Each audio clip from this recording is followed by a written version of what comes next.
Մինչ տեսանյութին անցնելը անպայման բաժանորդագրվիր ալիքին ու միացրու զանգակը, շնորհակալություն։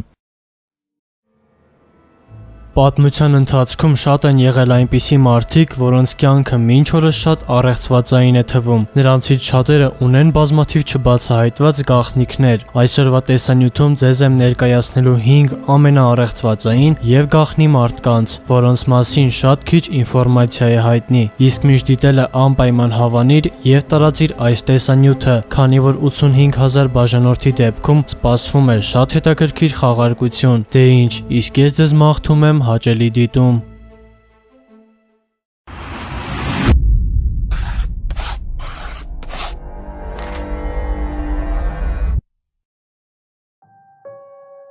Գործակալ 355 այս անվանումը ստացել է պատմության ամենահայտնի լրտեսներից մեկը։ Գործակալ 355-ը աշխատել է որպես Ջորջ Վաշինգտոնի վստահելի լրտես։ Աղջիկը ԱՄՆ-ի կառավարությանը ներկայացնում էր շատ թանկարժեք եւ գաղտնի փաստաթղթեր։ Լրտեսը հավաքում էր բազմաթիվ տեղեկություններ բրիտանական բանակից Ջորջ Վաշինգտոնի համար։ Բրիտանական հետախուզական ծառայության գլուխը Ջոն Անդրեն էր, որը շատ հաճախ էր լինում Նյու Յորքում եւ երեկոյան ժամերին շատ էր սիրում օգտագործել ալկոհոլային խմիչքներ։ Գործակալ 355-ն էլ օգտվելով այդ առիթից ներկայանում էր որպես սովորական աղջիկ եւ հավաքում տարբեր գաղտնի տեղեկություններ։ Որոշ պատմաբաններ մտածում են, որ Ամերիկան կարողացավ հաղթանակ տանել այդ պատերազմում հենց լեդիի շնորհիվ։ Մինչ օրս էլ ոչ ոք չի կարողացել պարզել գործակալ 355-ի ինքնությունը։ Բազմաթիվ տեսություններ կան այն մասին, թե ով կարող է լինել այս աղջիկը, որոնցից մեկը այն է, որ նա Աննա Սմիթ Սթրոնգն է, Նյու Յորքի գերագույն դատարանի գլխավոր դատավորի դուստրը, բայց կա նաև մեկ այլ տեսություն, որ գործակալ 355-ը ոչ թե մի կին էր, այլ միևնույն ծածկագրի տակ թաքնված մի քանի կին, կամ վերջապես ոմանք կարծում են, որ ոչ մի գործակալ 355 էլ գոյություն չի ունեցել։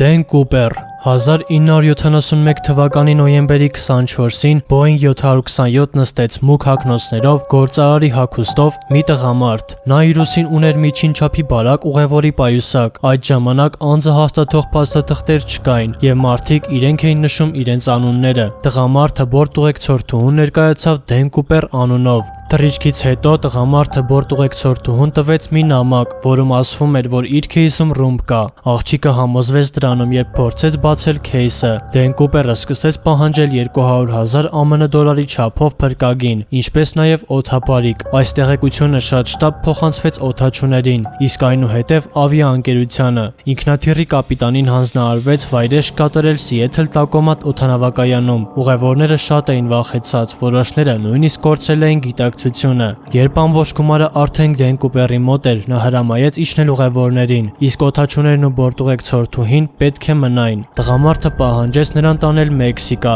Թռիչքի ընթացքում հանցագործը ուղղակի ցած նետվեց ինքնաթիռից, իսկ երբ Boeing 727-ը վայրէջք կատարեց Ռենո քաղաքում, ինքնաթիռի վրա չկար ոչ մի բան, որը ցույց կտար այս անձի գոյությունը։ Այդպես էլ մինչ մեր օրերը ոչ ոքի պարզ չի դարձել այս տղամարդու ինքնությունը։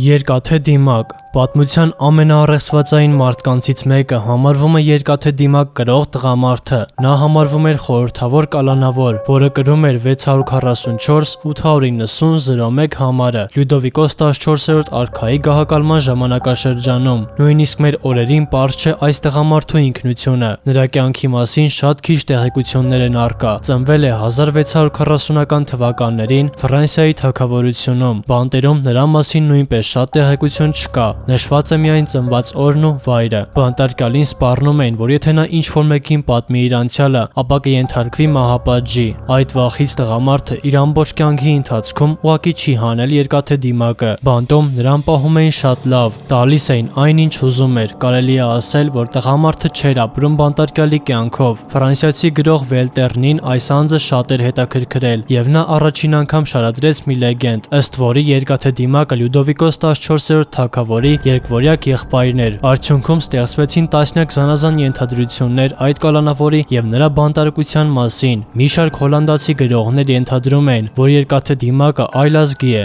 Կարճ ասած, նրա մասին իսկապես շատ լեգենդներ էին պտտվում այդ տարիներին, բայց այն մարդիկ, որոնք իսկապես կարողացել էին բացահայտել երկաթե դիմակի պատմությունը, ուղղակի հրաժարվում էին այդ մասին պատմել մյուսներին, իսկ թե ինչու, պարզ չէ։ Բանտարկյալին տանում էին բանտից բանտ։ 1703 թվականի նոյեմբերի 19-ին տղամարդու մահից հետո նրա սենյակը շատ ուշադիր զննեցին, որպեսզի ստուգեն առկա է արդյոք ինչ-որ նշան, որը կմատնի նրա պատմությունը։ Սենյակում գտնվող ամբողջ անշարժ գույքը ուղղակի վառեցին, իսկ պատերը ներկեցին մեկ այլ գույնով։ Կարճ ասած, վերացրեցին բոլոր հետքերը։ Ինչ եք կարծում դուք, ով կարող է լինել երկաթե դիմակի տակ գտնվող անձը։ Գրեք ձեր կարծիքը մեկնաբանություններում։ Քեքսհոլմի բանտարկյալը 1803 թվականին կայսր Ալեքսանդր առաջինը կազմակերպել էր արշավ դեպի հարավային հողեր։ Այնտեղ նա այցելեց Քեքսհոլմի բերդը։ Կայսրը ցանկություն ուներ տեսնելու բոլոր բանտարկյալներին։ Բոլորին հանդիպելուց հետո Ալեքսանդրը որոշեց պարզել, թե արդյոք տեսել է բոլորին։ Հրամանատարը ասաց, որ մնացել է մի անանուն բանտարկյալ, առեղծվածային տղամարդ, որը իր կյանքի 30 տարին անցկացրել է վատ վիճակում գտնվող բանտում։ Կայսրը այդ ամենը իմանալուց հետո ցանկացավ տեսնել նրան։ Մեծ դժվարությամբ ժանգոտված դուռը բացելուց հետո հրամանատարը այնտեղից դուրս բերեց շատ նիհար, կույր ծերունու։ Նրա տեսքը ուղղակի սարսափելի էր, հագուստը պատառված եւ շատ կեղտոտ։ Կայսր հրամանով բանտարկյալին լողացրեցին եւ տվեցին մաքուր հագուստ, որից հետո կայսրը խնդրեց, որ բանտարկյալը պատմի իր կյանքը։ Ծերունին համաձայնվեց խոսել կայսրի հետ, բայց առանձին։ Կայսրը նույնպես համաձայնվեց եւ հրամայեց, որ ազատեն սենյակը։ Մոտ 1 ժամ անց Ալեքսանդր առաջինը դուրս եկավ սենյակից արցունքները աչքերին եւ հրամայեց, որ ծերունուն ազատ արձակեն։ Անանուն ծերունուն նշանակեցին միջին թոշակ եւ արգելեցին դուրս գալ տարածքից։ Նա այդպես ապրեց մոտ 15 տարի եւ վերջնական կուրանալով հանգիստ լքեց այս կյանքը։ Իսկ հիմա ամենահետաքրքիրը՝ մինչ օրս ոչ ոք չի կարողացել իմանալ, թե ով է եղել այդ բանտարկյալը։ Կայսրը հրաժարվում էր ինչ-որ տեղեկություն տալ, իսկ հենց ինքը ծերունին մինչ իր մահը ոչ ոքի չպատմեց իր կյանքը, բացի Ալեքսանդր առաջինից։ Քեքսհոլմի բերդում նույնպես չկար ոչ մի տեղեկություն այդ բանտարկյալի մասին, իսկ թե ինչու նա ոչ ոքի չէր ուզում պատմել իր կյանքը, այդպես էլ պարզ չդարձավ։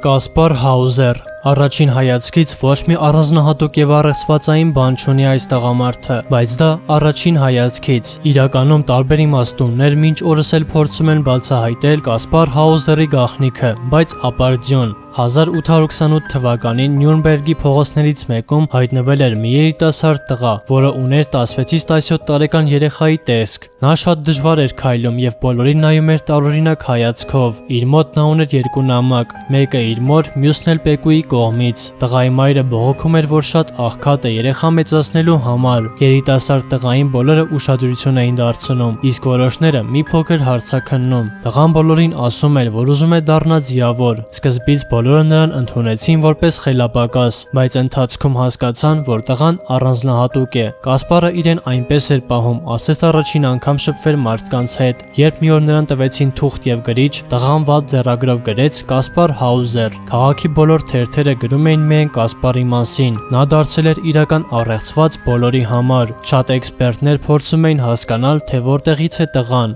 Վատ բառապաշարի պատճառով Կասպարը խոսում էր շատ անհասկանալի եւ նրան լսողները կարողանում էին գրառել քիչ տեղեկություններ։ Տղայի պատմելով, նա ապրում էր շատ նեղլիկ վայրում, որտեղից դուրս գալը անհնարին էր։ Օրվա ընթացքում նրան տալիս էին ջուր եւ մի քանի կտոր հաց։ Նրան հետևողը մեծ դժվարությամբ սովորեցրել էր գրել Կասպար Հաուզեր։ Օրերից մի օր այդ տղամարդը Կասպարին իր հետ վերցրեց որսի։ Ընթացքում տղան անհետացավ եւ ի հայտ եկավ արդեն քաղաքում։ Երբ արդեն շատերը գիտեին տղայի մասին այս տեղեկությունը, նրա հետ վարվում էին մեծ զգուշությամբ։ Գերմանիայում բնակվող ֆոն Ֆոյերբախը, իմանալով Հաուզերի մասին, սկսեց հետաքրքրվել նրանով, եւ հենց այդ պահից էլ սկսվեցին ամենաառեղծվածային պահերը։ Հաուզերը շատ պատահական հանդիպել էր Ստանհոլպի հետ, որը նրան ուզում էր որդեգրել։ Ամեն ինչ եղավ այնպես, ինչպես ուզում էր հենց Ստանհոլպը։ Նա տղային բերեց իր գերմանական տունը, տեղավորեց առանձին սենյակում եւ ուղևորվեց դեպի Բրիտանիա, Կասպերին թողնելով տարօրինակ օրինակ Մեյեր անունով ուսուցչի հետ։ Ինչպես հայտնի էր դարձել, այդ ուսուցիչը Հաուզերի հետ շատ վատ էր վարվում։ Ամիսներ անց տարօրինակ հիվանդության պատճառով մահացավ գերմանացի Ֆոյերբախը։ Գնում էին խոսակցություններ, որ նա եղել էր թունավորված։ Ֆոյերբախի մահից հետո տղայի կյանքը ավելի դժվարացավ։ Մի օր նա դուրս էր եկել բակ զբոսնելու, երբ մի պահ նրան մոտեցավ մի անծանոթ տղամարդ, որը ուզում էր իմանալ Հաուզերի կենսագրությունը։ Մի փոքր անց այդ անծանոթը ուժեղ հարվածեց տղային եւ արագ հեռացավ։ Հաուզերը մի կերպ հասավ տուն։ Ուսուցչուհին տեսնելով տղային այդ վիճակում, ոչինչ չարեց։ Անց մի քանի օր վատ վիճակի պատճառով Կասպար Հաուզերը մահացավ։ Ավելի ուշ ոստիկանությունը փորձեց գտնել տղային սպանողին, բայց ոչինչ չստացվեց։ Գնում էին խոսակցություններ, որ Կասպարը եղել էր արքայական տոհմի տղա եւ պետք է դառնար թագավորի ժառանգը։ Կան էլ ավելի շատ վարկածներ, որոնցից մեծամասնությունը կարող են համապատասխանել իրականությանը, բայց չկա ինչ-որ կոնկրետ ինֆորմացիա Կասպար Հաուզերի մասին, որն էլ հենց դարձնում է նրա պատմությունը շատ առեղծվածային։